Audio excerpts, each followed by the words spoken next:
जय माता दी।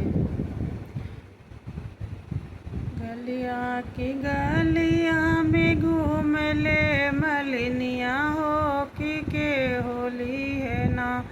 हमरे डालरी के फुलवा मैया के होली है ना। अपने चौरवा से बोले काली मैया हो कि हम ले बना। तुहरे डालरी के फुलवा मालिन हम ले बना। तू तो हउआ मैया ठग बेईमान हो कि नाही देबुना। हमरे फूलवा कदमवा मैया नाही देबुना।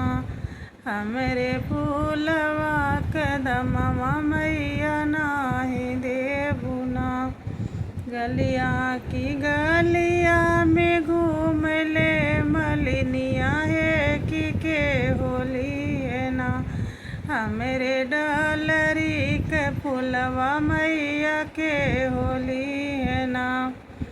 अपने चौरवा से बोले दुर्गा मैया बेटी हम ले बना।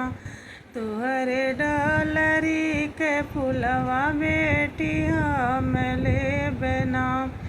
तू तो हउआ मैया ठग बेईमान हो कि नाही देबुना। हमरे डालरी के दमवा मैया नाही देबुना। गलिया की गलिया में घूम ले मलिनिया हो कि के होली है ना। हमरे डालरी के फुलवा मैया के होली है ना। अपने मंदिरवा से बोले ना ओ बहिना हो कि हम ले बना। तुहरे डालरी के फुलवा मालिन हम ले बना। तुहरे डालरी के फुलवा मालिन हम ले बना। तू तो हउआ मैया ठग बेईमान हो कि नाही देबुना। हमरे फूलवा कदमवा मैया नाही देबुना। हमरे फूलवा कदमवा मैया नाही देबुना।